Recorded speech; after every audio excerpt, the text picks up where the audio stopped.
UNICEF France et la Fondation Visio présentent la collection Calliope.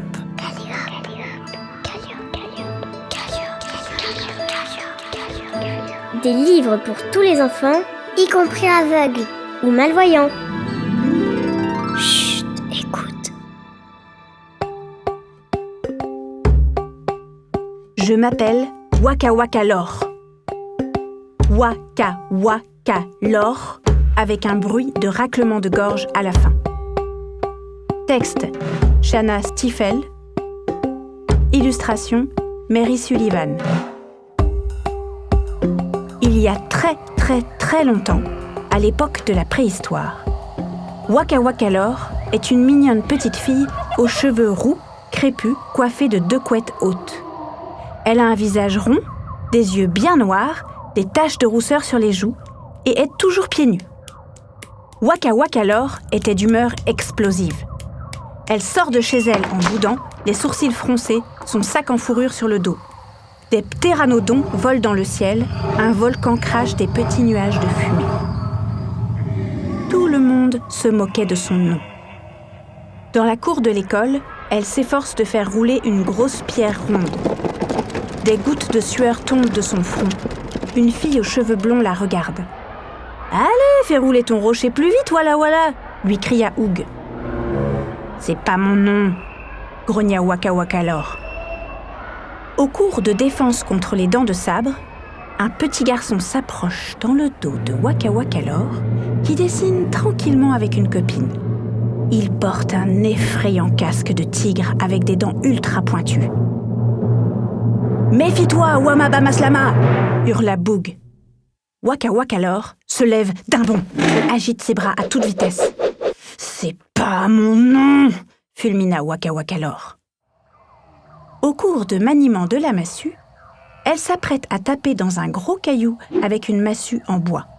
Goog, une petite fille avec des couettes et des lunettes, sautille près d'elle. « Allez, fais un swing, Loka Mokatok !»« C'est pas mon nom !» explosa Waka Waka Lore. Et elle fit voler sa massue en éclats. Bang! Bing! Bang! Surpris, un diplodocus qui passait par là tourne la tête vers le bruit de l'explosion.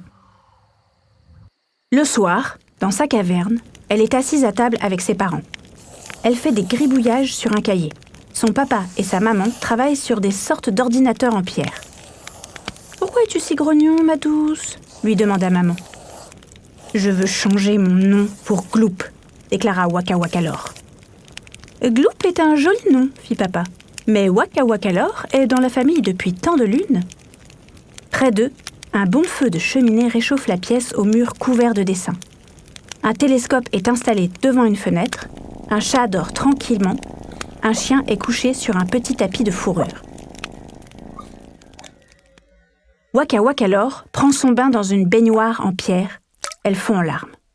« Personne ne le prononce correctement, sanglota Waka Waka Lore. Et je ne trouverai jamais de t-shirt avec ce nom-là. » Plus tard, elle s'est endormie avec son chien, confortablement allongée dans son petit lit, sous une couverture en fourrure. Ses parents la regardent et s'interrogent. « C'est quoi un shirt-tee ?» demanda maman.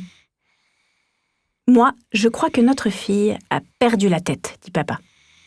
Il faut l'amener au vieux Moore. » Le vieux Moore était si vieux qu'il ressemblait à un batracien tout fripé et sentait la crotte de mammouth pourrie. Mais c'était le plus sage néandertalien du village.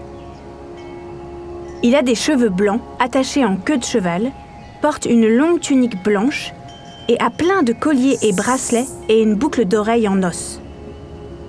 Waka Waka Lore est assise en face de lui sur un rocher, l'air tout triste. « Qu'est-ce qui ne va pas, petite Wama Wama Lore ?» l'interrogea le vieux Moore. « Je m'appelle Waka Waka Lore !» cria la fillette. « Je te fais marcher, c'est tout, » gloussa le vieux Moore. « Je veux un nom facile à porter, comme Oug, Boog ou Goog, » pleurnicha Waka Waka Lore. « Un nom qu'on peut trouver sur un t-shirt. » Elle s'imagine avec un t-shirt marqué Oug en train de sauver un mouton de la noyade. Ensuite, elle s'imagine en super-héroïne avec un t-shirt marqué Boog, Une cape rouge sur le dos, elle vole en direction d'un dinosaure qui ouvre grand sa gueule.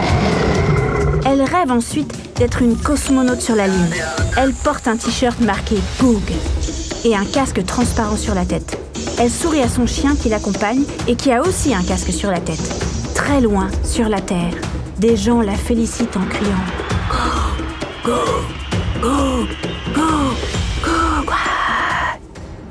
De retour avec le vieux Moore, elle est assise sur un nuage. Il pose sa main sur sa tête. Une boule lumineuse apparaît. « Je vois, » dit le vieux Moore. « Le problème, ma chérie, c'est que tu es une visionnaire. Tu penses au futur. Mais tu dois aussi savoir regarder dans le passé. » Waka Wakalor quitte la caverne du vieux Moore d'un pas décidé, les sourcils toujours froncés. Waka Wakalor n'avait aucune idée de ce qu'avait voulu dire le vieux Moore. Mais elle le paya avec 2 maigres pigeons et retourna dans sa caverne. Cette nuit-là, pendant que sa famille ronflait, Waka Wakalor se tourna et se retourna sur sa couche. Elle pensait aux paroles du vieux Moore. Qu'est-ce que cela pouvait bien vouloir dire d'être à la fois une visionnaire et de regarder dans le passé? Elle s'imagine en diseuse de bonne aventure devant une boule de cristal ou lisant un livre d'histoire avec un chapeau d'écolière sur la tête. Alors que les flammes du feu envoyaient des lueurs dansantes sur les murs de la grotte, les dessins lui apparurent soudain clairement. Voilà la puissante Waka Wakalor, son arrière, arrière, arrière, arrière, arrière-grand-mère, en train d'accomplir des actes courageux et héroïques. Les dessins montrent une vieille dame sauvant des enfants dans une barque ou allant à la rescousse des animaux frappés par la foudre. Tandis que les braises rougeoyantes s'éteignaient, la petite Waka Wakalor posa sa main sur la très ancienne empreinte de celle qui portait le même nom qu'elle.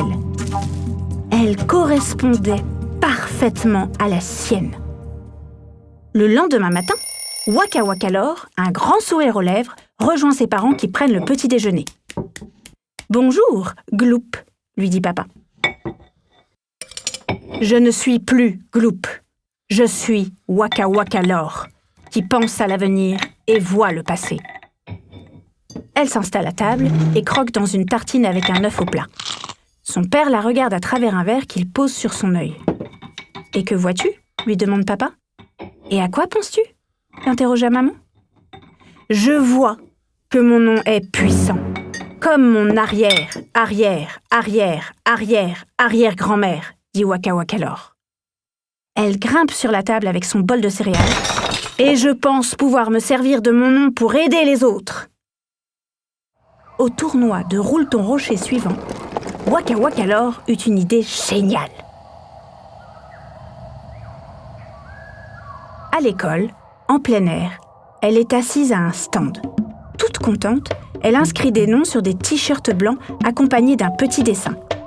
Sur une pancarte scotchée à la table, elle a écrit « T-shirt personnalisé de Waka Wakalor pour 5 pigeons, 3 pour 4 pigeons ». Des t-shirts déjà préparés sont suspendus sur des fils. Celui de Xavier avec le dessin d'un diplodocus, Liam avec des étoiles filantes, Chloé accompagnée de dessins de fleurs ou encore Sian décoré d'un mammouth. Elle en a même fait un pour son chien. Les copines et copains de classe s'approchent. « Ouga bouga Waka Wakalor » dirent Oug, Goug et Boug, ce qui signifie « c'est trop cool ». Le vieux Moore arrive avec 10 pigeons sur un perchoir, 2 sur son bras et 1 sur la tête. « 3 t-shirts, s'il te plaît », lui demanda le vieux Moore. « Pour toi, c'est gratuit », lui répondit Waka Wakalor avec un clin d'œil. Un jeune garçon, les mains dans les poches, s'approche timidement de Waka Wakalor. « T'as un t-shirt avec Oupa Loupi écrit dessus ?»« Pas encore », lui répondit Waka Wakalor. « Mais je t'en prépare un en 2 tours de queue de mammouth. »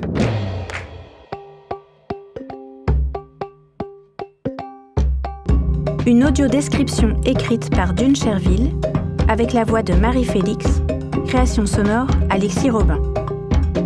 pour la Fondation Visio qui vient en aide aux enfants et adultes déficients visuels et pour UNICEF France dans le cadre de son prix UNICEF de littérature jeunesse 2023.